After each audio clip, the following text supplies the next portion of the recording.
What's going on, y'all? I'm Ash Innovator, the designer DP, coming at you with the best damn cinematography channel ever. Can I get an amen? Amen. Can I get an amen? Amen.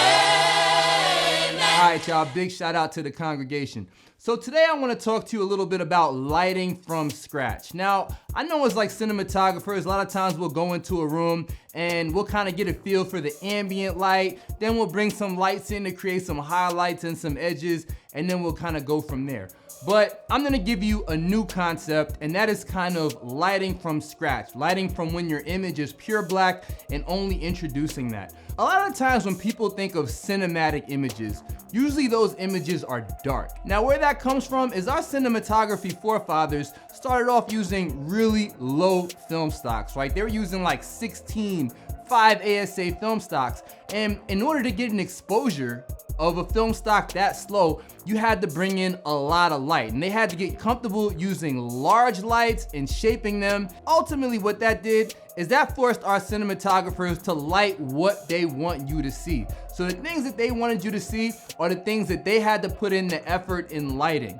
And what that resulted in was a lot of heavy shadows, a lot of rich darkness, and the highlights were bright because those are the things they wanted you to see. So I kind of use that concept as I move forward in my cinematography path, right? I pretend that I'm shooting on low film stocks and I build my image from there. These days, we have cameras that are rated at 800 ASA. So it's really easy to go in, get like an ambient lighting level, and then kind of base your lighting setup and your vibe and your highlights and everything based off of that. That technology alone is gonna change the way we light creatively forever. These days, I take a completely different approach. When I go into a room, I'm banging down my aperture so everything is completely black. And then from then, I start reintroducing light. And what this does is this gives me total control of what's going on in my image. Every nuance of my light, I get to control that myself without worrying about what the ambient light is doing and how the natural ambient light in the space is affecting my image. And what this does, it allows me to go for a more artistic approach and really allows me to paint with light. A lot of the times, if you're shooting in a studio, that's the kind of control you have because you're shooting in a dark studio and the only light that's there is the light that you intentionally introduce. So I kind of want to turn my locations into a studio, and I'm gonna show you how I do that. So you see this image right here. See, I'm all the way down, I'm at a 5.6. It's already kind of dark in the room anyway, so it made it a little easier to do it, but the concept is completely the same. And now I am going to cut on the light. So this is our first light. This is our backlight. This is our window light.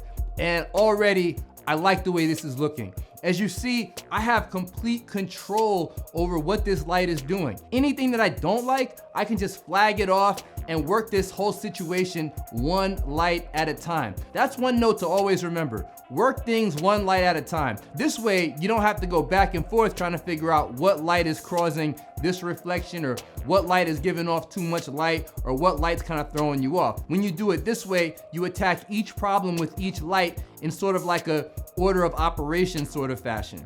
Now, I like what this backlight is doing. The second thing I want to do is I feel like we need to warm up the face. There's no exposure in his face. We need to kind of bring that up. Now, I have two options. I could do this with the same color temperature that's coming out through the window, which has like a really cold vibe because I'm shooting at a 3200, or I can throw in a tungsten light in there, which will warm his face up. It should still feel kind of natural, and it'll give us a nice little bit of color contrast. So let's cut this light on now. And you see immediately, I like what this light is doing. It feels good. It feels natural.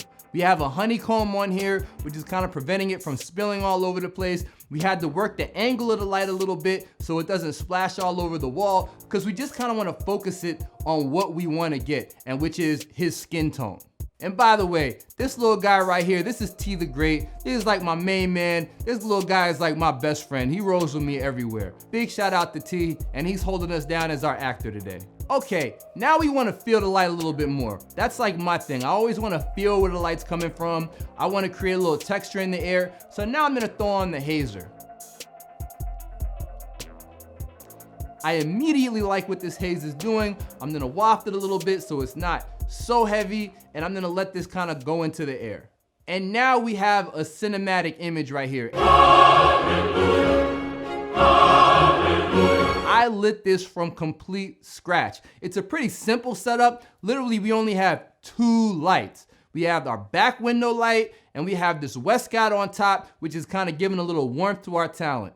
Super, super simple. And there we have it, y'all. Lighting from scratch. Once again, I'm Ash Innovator, the designer DP, coming at you with the best damn cinematography channel ever. If you like what you see, give me a like, give me a subscribe, holla at me on Instagram. I'm Ash_Innovator, and tune back in for some more, y'all. Peace.